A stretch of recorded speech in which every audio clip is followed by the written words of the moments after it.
আল্লাহর কসম লাগে কথাগুলো শুনে যাবেন। দুনিয়াতে থাকা অবস্থায় যারা আখিরাতে বাজার করলো না, সওদা করলো না, পরকালে তাদের কি উপায় হবে সেই চিন্তা যারা করলো না, তাদের মতো হতভাগ্যই দুনিয়াতে আর কেউ নেই।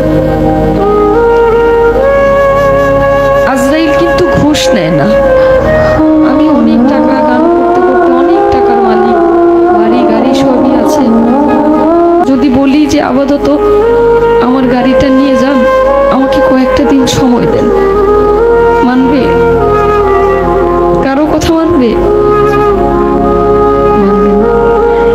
মৃত্যুর কথা যে মানুষ দিনে 5 বার স্মরণ করে, সে কোনো ভুল কাজ করতে পারে না। একবার স্মরণ করে দেখেন, আপনি মরে গেলে আপনার সঙ্গে কে যাবে? আপনি মরে যাওয়ার সঙ্গে সঙ্গে সকল কিছু ভাগাভাগি হয়ে যাবে। আপনি মরার সঙ্গে সঙ্গে আপনার ব্যাংকে কি আছে সেটা নিয়ে আপনার সন্তান, আত্মীয় স্বজন সবাই একটা হইচই লাগাই দিবে, কিন্তু আপনি যে কোথায় যাবেন সেই চিন্তাটা কেউ করবে না। মৃত্যুর কথা যখন স্মরণ হয়, নিজের কাছে খুব অপরাধী মনে হয় যে আজরাইলের সামনে কি জবাব দেব, কি বলবো সেদিন, কি বলার আছে আমার।